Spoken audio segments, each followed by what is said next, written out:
Commander Zara Veltar stood on the observation deck of Firebase, Omega, and watched the morning sun rise over the purple mountains. Her blue skin shimmered in the light as she checked her datapad for the third time that hour. The numbers had not changed. 3,000 Devourer ships were moving toward their position. Her defense force had only 800 soldiers from different alien species across the galaxy. Zara had been fighting wars for 23 years. She had seen every type of warrior the galaxy could produce. The thorax soldiers were massive and strong. They could tear metal apart with their bare hands and felt no fear in battle. The Xanthari were honor-bound fighters who never retreated and followed every order without question. The Veeks had machines built into their bodies that made them faster and stronger than any normal being could ever be. All of these warriors were good at fighting. They knew how to use weapons and follow battle plans. They understood tactics and strategy. Zara had commanded them all and trusted them with her life many times. But the Devourers were different from any enemy they had faced before. The Devourers were not just another alien race. They were a hive mind that thought as one massive brain spread across millions of bodies. They learned from every battle and adapted quickly to new situations. They had been consuming planets across the outer rim for 6 months. No defense force had been able to stop them for more than a few hours. Firebase Omega was built on a mountain that controlled the only pass-through to the inner colonies. If the Devourers took this position, they would have a clear path to destroy billions of innocent lives. Zara knew this might be her last battle. She also knew they had to hold this ground, no matter what the cost would be. A transport ship landed on the base's main platform. Zara expected to see more Thorak warriors, or perhaps some Xanthari honor guards. Instead, a single figure walked down the ramp. It was small compared to the other soldiers on the base. It wore standard armor that looked old and used. It carried basic weapons that any new recruit might have. The figure approached Zara and removed its helmet. She saw a human male with brown hair and tired eyes. His face was ordinary. Nothing about him suggested he was a great warrior or had special abilities. He looked like he might be 30 years old, or perhaps a bit older. Sergeant Danny Morrison reporting for duty, Commander, the human said. His voice was calm and quiet. He did not sound excited about the coming battle. He did not seem nervous either. He just sounded like someone who had a job to do. Zara looked at her datapad again. You are the reinforcement from the human sector? Yes, Commander. I was the only one available for immediate deployment. Zara felt disappointed, but tried not to show it. She had requested a full company of soldiers. Instead, she got one human. She had heard about humans from other commanders. They were a new species that had joined the Galactic Defense Coalition only 5 years ago. Most reports said they were soft and weak compared to other warrior races. Their home planet was comfortable and safe. They had not been tested in real combat against serious enemies. What is your combat experience, Sergeant Morrison? Zara asked. I served in 3 border conflicts and 2 peacekeeping missions, Morrison replied. Before that, I worked as a park ranger on Earth for 8 years. Zara did not know what a park ranger was, but it did not sound like military training. She made a note to assign Morrison to guard duty or supply management. She could not risk putting an untested human in a frontline position when the Devourers attacked. Report to Lieutenant Kex for assignment, Zara said. He will find you something useful to do. Morrison nodded and walked away without asking questions or complaining about his orders. Zara watched him go and noticed he moved differently than other soldiers. Most warriors walked with confidence and strength. They wanted others to see they were dangerous fighters. Morrison walked like he was trying not to be noticed. He moved quietly and smoothly like he was used to moving through forests or wild areas. Over the next few hours, Zara observed Morrison as he settled into the base routine. He did not try to make friends with the other soldiers. He did not brag about his past battles or show off his weapons. He found an empty corner in the barracks and organized his equipment with careful attention to detail. When mealtime came, Morrison sat alone and ate quickly. He spent his free time studying maps of the local area and reading technical manuals about the base's systems. Other soldiers played games or told stories about their adventures. Morrison seemed more interested in learning about the environment. Around Firebase Omega Dot that evening, Zara received reports from her scout teams. The Devourers had stopped their advance about 50 kilometers away. They were building some kind of temporary base in the valley below the mountain. Intelligence suggested they were studying the terrain and planning their attack carefully. "They will probably attack tomorrow night," Lieutenant Kex reported. "They prefer to fight in darkness when possible." Zara nodded and began making final preparations. She assigned the strongest warriors to defend the main gates. She positioned long-range weapons to cover the most likely approach routes. She made sure all communication systems were working properly. As she worked, she noticed Morrison studying a detailed map of the surrounding area. He was making notes and drawing lines that connected different geographic features. When she asked what he was doing, Morrison said he was trying to understand how the local ecosystem worked. "Ecosystems?" Zara asked. "We are preparing for battle, not studying biology." Morrison looked up from his map. "On my world, understanding the environment is part of preparing for battle, Commander.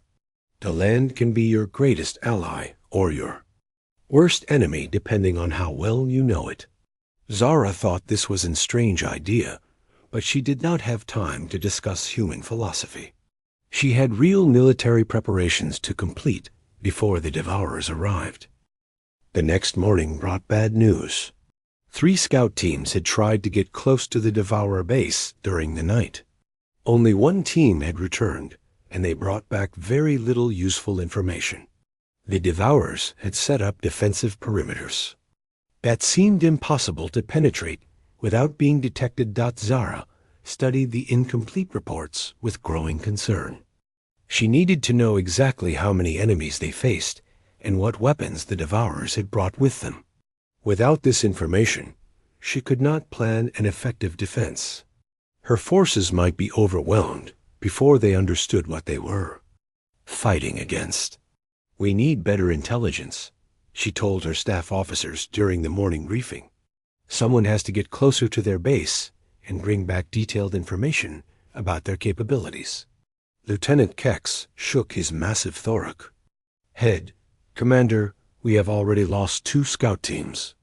The area around their base is too dangerous.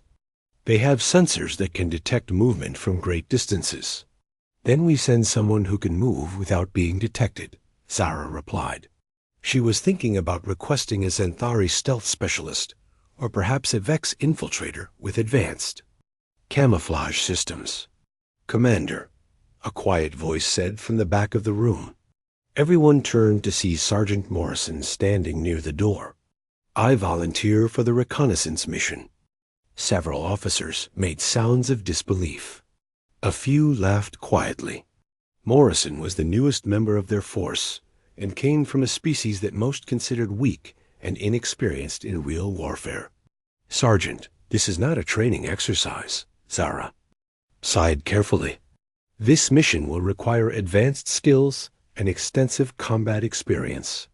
The teams we have already lost included some of our best soldiers." "I understand the risks, Commander," Morrison replied, "but I have experience moving through hostile environments without being detected.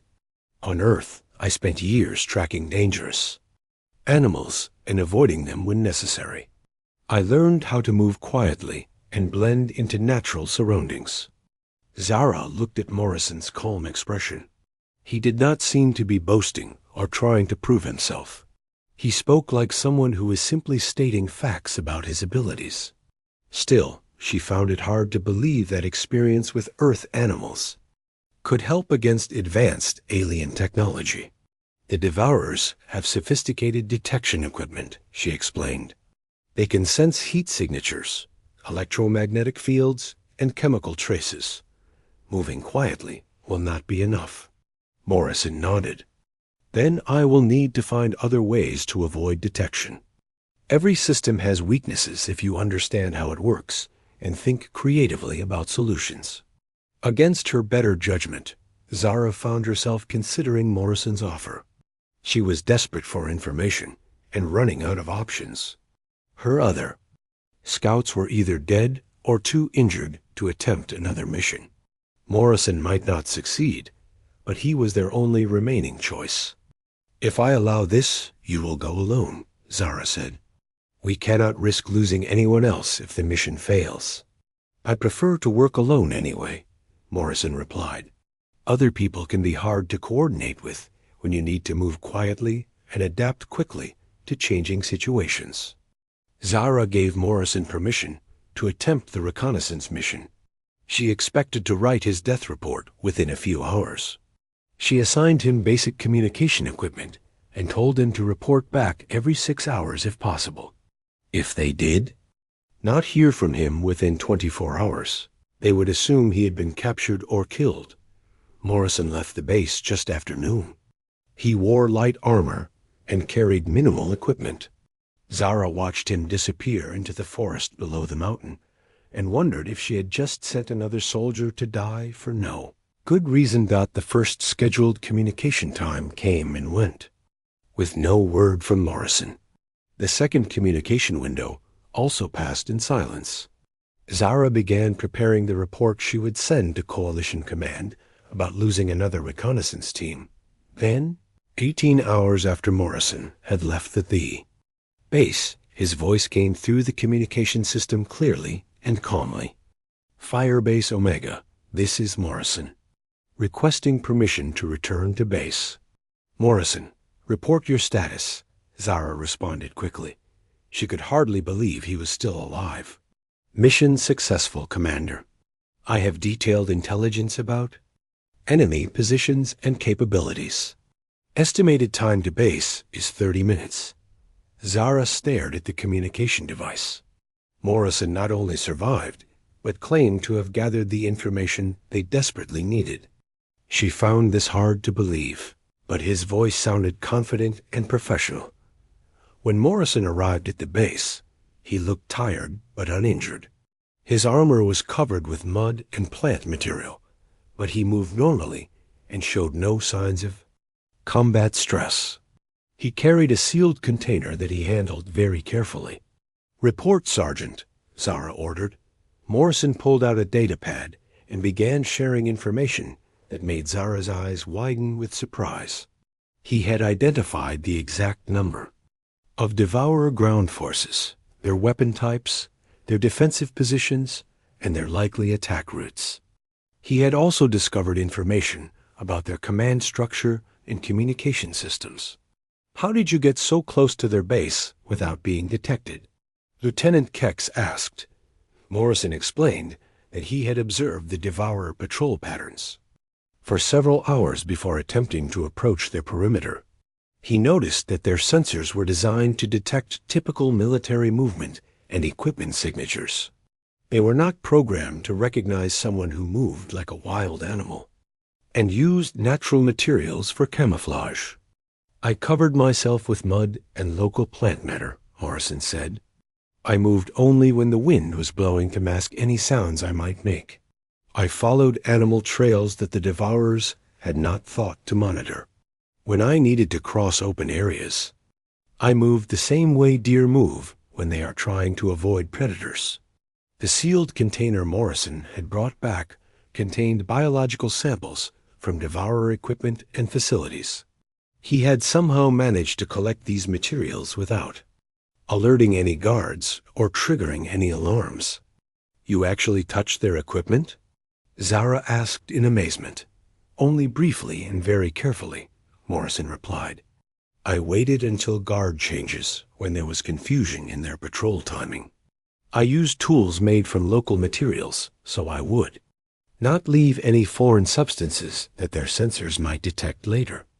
Morrison also reported that he had found several weaknesses in the Devourer defensive setup. Their sensors created overlapping coverage that was very thorough, but there were small gaps that could be exploited by someone who understood how the detection grid worked. Their communications relied on specific frequency ranges that could potentially be disrupted using the right kind of interference. As Morrison continued his briefing, Zara realized that this quiet human had accomplished something that experienced special forces teams had failed to do. He had not just survived contact with the enemy. He had studied them carefully and found ways to gather intelligence that would be crucial for defending Firebase Omega. "How did you learn to do this kind of reconnaissance work?" she asked. Morrison looked slightly uncomfortable with the attention. "Like I said, Commander, I spent years as a park ranger. My job was to monitor wildlife populations and track animal behavior without disturbing natural processes. You learn to move quietly, observe carefully, and understand how different systems work together. Military reconnaissance uses many of the same basic skills." The Devourer attack began at midnight, just as Morrison had predicted. Their first wave hit the eastern defensive wall with overwhelming force. Plasma cannons lit up the darkness as thousands of enemy soldiers poured out of the forest like a black tide. The sound of weapons fire echoed off the mountain walls and shook the ground beneath Firebase Omega. Zara commanded the defense from the central command post. She watched her tactical displays as red enemy markers spread across the battlefield, faster than her defenders could stop them. The Thorak warriors held their positions bravely, but they were being pushed back step by step. The Xanthari fought with perfect discipline, but there were simply too many Devourers for even their skill to overcome. "Eastern wall is falling back to secondary positions," Lieutenant Kex reported. His voice remained calm, but Zara could see the concern in his large eyes. "We have lost 30% of our defensive emplacements in the first hour." Zara studied the battle map and felt her hope fading. The Devourers were attacking exactly as Morrison had said they would, but knowing their plan did not make stopping them any easier. For every enemy soldier they destroyed, 2 more took his place. The alien hive mind seemed to have unlimited forces to throw against Firebase Omega. "Commander," Morrison's voice came through the communication system, requesting permission to attempt a flanking action against the enemy assault force. Zara looked at her tactical display. Morrison was positioned near the southern wall where the fighting was currently light. A flanking action would require him to leave the safety of the defensive positions and attack the Devourers from an unexpected direction. "Negative, Sergeant," Zara replied. "Your position is secure. Maintain defensive posture and wait for orders." "Commander, I believe I can disrupt their attack coordination if I can reach their field command post. My reconnaissance showed that they rely heavily on centralized communication to coordinate their forces." Zara wanted to refuse the request. She had already lost too many soldiers to risky individual missions. But the eastern wall was collapsing faster than expected. If something did not change soon, the entire base would be overrun within a few hours. "How do you plan to reach their command post through an active battlefield?" she asked. "The same way I reached their base yesterday, Commander. By moving in ways they do not expect and using the environment to my advantage." Against her better judgment, Zara gave Morrison permission to attempt his flanking action. She watched his position marker move away from the southern wall and disappear into the forest beyond the base perimeter. She expected to lose contact with him quickly as enemy jamming systems interfered with communications. But Morrison's voice continued to come through clearly every few minutes with brief updates on his progress. He was moving through areas that the Devourers had not thought to guard heavily. He was avoiding their patrol routes and using natural cover to mask his approach to their rear positions. 2 hours after Morrison had left the base, something strange began happening to the Devourer attack. Their coordinated assault started breaking down into smaller, disorganized groups. Units that had been advancing steadily suddenly stopped and seemed confused about where they should go next. "Their communication system is failing," Lieutenant Kex observed. "The attack is losing coordination." Zara contacted Morrison to find out what he was doing. His reply came back with background sounds of small explosions and weapon fire. "I found their field communication array, Commander. It was more lightly defended than I expected. I am currently making modifications to their equipment." "What kind of modifications?" Zara asked. "I introduced some local plant material into their cooling systems," Morrison replied calmly. "The native flora contains chemicals that react badly with their technology. Their equipment is overheating and shutting down automatically." Zara stared at her communication device in amazement. Morrison had found a way to disable enemy communications using nothing but plants that grew naturally in the area. She had never heard of such a tactic being used in military operations. The breakdown in Devourer coordination gave the Firebase Omega defenders a chance to reorganize their own positions. Zara ordered her forces to advance back toward their original defensive lines while the enemy was confused and disorganized. But the Devourers adapted quickly to the loss of their communication system. Within an hour, they had established new command structures and resumed their coordinated attack. This time they came with even more force than before, as if the hive mind was angry about being temporarily disrupted. Morrison returned to base. "Immediately," Zara ordered. "Your mission is complete." "Negative, Commander. I am in position to attempt disruption of their supply lines. Request permission to continue operations." Zara wanted to order Morrison back to safety, but she could see that Firebase Omega was still in desperate trouble. The brief disruption of enemy communications had helped, but it was not enough to stop the massive Devourer assault. They needed more time to organize a proper defense. "Approved," she said reluctantly. "But maintain regular communication and withdraw if the situation becomes too dangerous."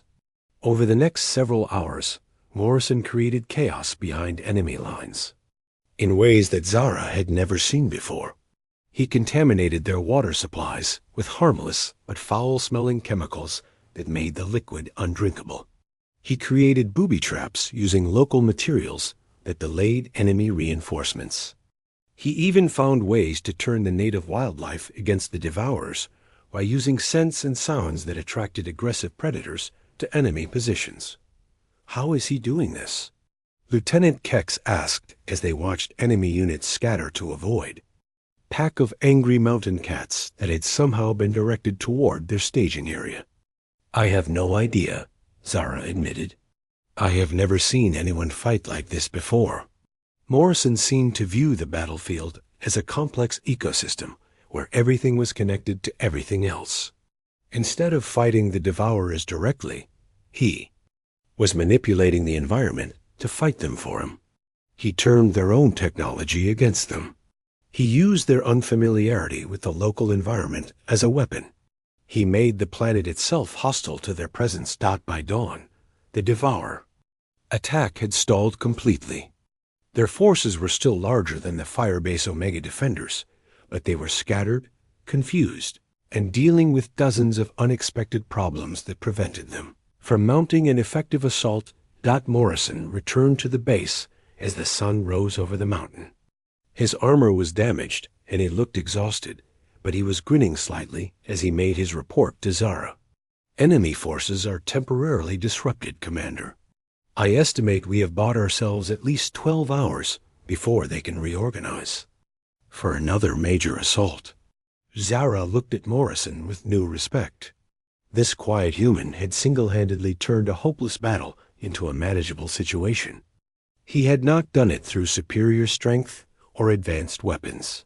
He had done it by thinking about warfare in ways that none of her other soldiers could have imagined. "How did you learn to fight like this, Sergeant?" she asked. Morrison removed his helmet and ran his hand through his hair.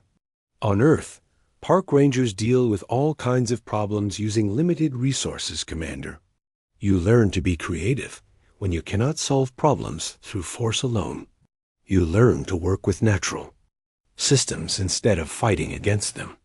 Military tactics are not that different when you think about it properly. The 12 hours Morrison had promised stretched into 2 full days, but Zara knew their luck was running out. Her ammunition supplies were nearly empty. Her soldiers were exhausted from constant fighting. The medical bay was filled with wounded warriors who could not return to battle. Most importantly, the Devourers were learning from each attack and adapting their tactics to counter Morrison's environmental warfare. Long-range sensors showed massive enemy reinforcements moving toward Firebase Omega. The new forces included heavy assault vehicles and orbital bombardment platforms that could level the entire mountain if necessary. Zara estimated they had perhaps 6 hours before the final assault began. Coalition Command reports that reinforcements are still 3 days away, Lieutenant Kex said during what everyone knew would be their last planning meeting. We are ordered to hold our position at all costs. Zara looked around the room at her remaining officers. These were experienced soldiers who had survived dozens of battles against impossible odds. They understood what those orders meant. Firebase Omega had become their tomb. They were expected to die fighting to buy time for evacuation of the inner colonies. We have enough ammunition for one more major engagement, she announced. After that, we will be reduced to hand weapons and whatever supplies we can scavenge from the battlefield. The room fell silent as everyone considered their situation. Even the massive Thorok warriors looked grim. They were brave fighters who feared no enemy, but they were also practical soldiers who could recognize a hopeless situation. Commander, Morrison said quietly from his position near the back wall, I have been studying the geological surveys of this mountain. I believe there might be another option available to us. Zara felt a small spark of hope. Morrison had already saved them twice with his creative thinking. Perhaps he had found another impossible solution to their desperate situation. What kind of option, Sergeant? Morrison activated a holographic display that showed the internal structure of the mountain beneath Firebase Omega. The image revealed a complex network of natural caves and underground water, systems that extended deep into the rock formation. The mountain is not as stable as it appears, Morrison explained. There are several stress points where the right kind of explosive force could trigger a controlled collapse. If we time it correctly, we could bring down a large section of the mountain face directly onto the Devourer staging areas. Lieutenant Kex studied the geological data with growing amazement.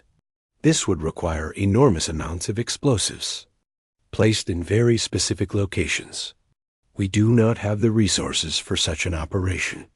We do not need traditional explosives, Morrison replied. The base's fusion reactor can be overloaded to create the necessary explosive force.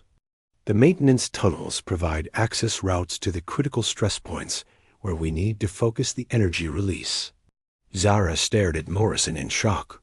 He was proposing to deliberately destroy their own base to create an avalanche that would crush the enemy forces below. It was the most audacious military strategy she had ever heard. Sergeant, overloading the fusion reactor would create an explosion that would kill everyone on this mountain, she pointed out, including us. Morrison nodded calmly. That is why the timing has to be perfect, Commander. We need to evacuate through the back tunnel systems at exactly the right moment. Too early, and the Devourers will detect our escape. Too late, and we get caught in the collapse ourselves. He showed them a detailed evacuation route that led through natural caves to an exit point several kilometers away from the base. The route was narrow and dangerous, but it would allow them to escape the mountain before the controlled avalanche occurred. How can you be certain this plan will work? Zara asked. One miscalculation, and we all die for nothing. Morrison pulled up additional data that showed his analysis of the mountain's internal structure, the fusion reactor's energy output, and the timing requirements for successful evacuation.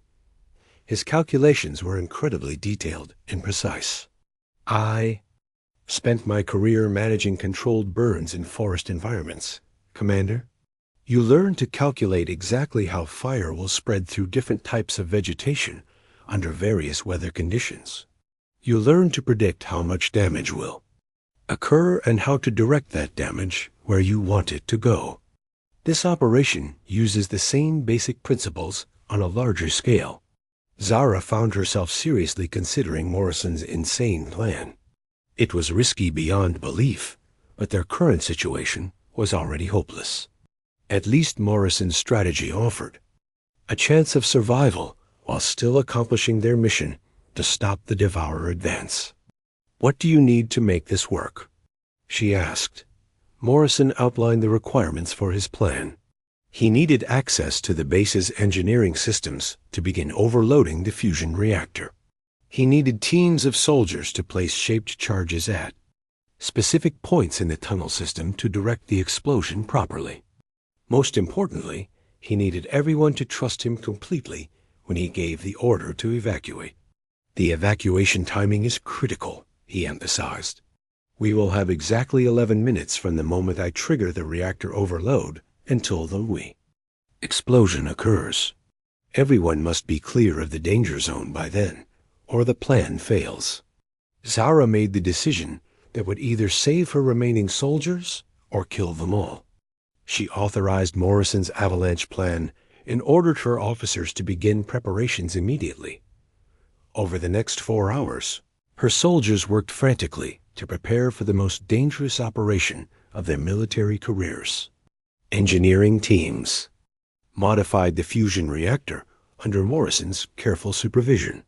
Combat teams placed explosive charges in tunnel locations that Morrison had calculated with mathematical precision. Medical teams prepared portable equipment for treating injured soldiers during the evacuation. As the sun set behind the mountain, long-range sensors detected the approach of the final Devourer assault force. Thousands of enemy vehicles and aircraft were moving toward Firebase Omega. Orbital bombardment platforms were taking positions above the mountain. The attack would begin within minutes. "All teams report ready," Lieutenant Kex announced. "Evacuation route is clear and marked with emergency lighting." Zara activated the base communication system to address her soldiers one final time. "Everyone knows the plan. When Sergeant Morrison gives the evacuation order, you move quickly and you do not look back. We have one chance to make this work." Morrison was monitoring the approach of enemy forces from the central command post. His expression was calm and focused as he tracked multiple data streams showing Devourer positions, reactor status, and evacuation timing. "Enemy forces are entering optimal position," he reported. "Beginning reactor overload sequence now." Deep beneath Firebase Omega, the fusion reactor began building toward a controlled explosion that would reshape the entire mountain. Morrison watched his countdown timer and prepared to give the order that would either save them all or destroy them completely. "Evacuation begins in 60 seconds, he announced. "All personnel prepare to move on my command." The evacuation worked exactly as Morrison had calculated. His countdown timer reached 0 just as the last coalition soldier cleared the mountain tunnel system. The fusion reactor exploded deep underground, sending shockwaves through carefully weakened stress points in the mountain structure. Millions of tons of rock and earth cascaded down the mountain face, burying the entire Devourer assault force under an avalanche that could be seen from orbit. Zara and her surviving soldiers watched from a safe observation point as Firebase Omega disappeared in a cloud of dust and debris. The mountain peak where their base had stood was now gone, replaced by a field of broken rock that stretched for kilometers. Nothing could have survived under that crushing weight of stone. Coalition forces This is Command. Please report your status. A voice came through their emergency communication equipment. This is Commander Veltar, Zara replied. Firebase Omega has been destroyed, but the mission is complete. Enemy forces have been eliminated. We have 47 survivors ready for evacuation. 3 days later, Zara sat in a clean office aboard a coalition hospital ship, trying to write her after-action report. She had been writing military reports for over 20 years, but she was having trouble finding words to describe what had happened at Firebase Omega. How could she explain that?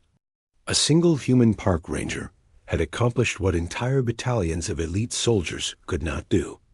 How could she make her superiors understand that Morrison had not just won a battle, but had demonstrated an entirely new approach to warfare that other species had never considered? You look troubled, Commander, Morrison said from the doorway. He was wearing a clean uniform and looked rested after 3 days of medical treatment. The quiet expression on his face had not changed. I am trying to write my report about the battle, Zara replied. I am not sure how to explain your methods to Coalition Command. They will want to understand how you accomplished what you did. Morrison entered the office and sat down across from Zara's desk. What specifically are you having trouble explaining? Everything, Zara said honestly. Your reconnaissance techniques, your environmental warfare, your avalanche strategy. None of it follows standard military doctrine. Your approach to combat is completely different from anything I learned in my training. Morrison nodded thoughtfully. That makes sense, Commander. My training was completely different from yours. Zara activated a recording device and set it on the desk between them. Would you be willing to explain your methods for my official report? Coalition Command needs to understand what happened here so they can decide how to use this information in future operations. Of course, Morrison replied. But I should point out that what I did was not really new or revolutionary. I just applied techniques that humans use regularly in civilian occupations. Over the next hour, Morrison explained his philosophy of environmental warfare. He described how his experience as a park ranger had taught him to see every environment as a complex system where everything was connected to everything else.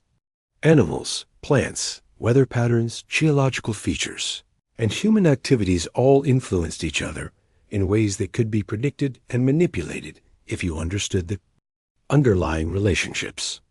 Most military training focuses on direct confrontation, Morrison said.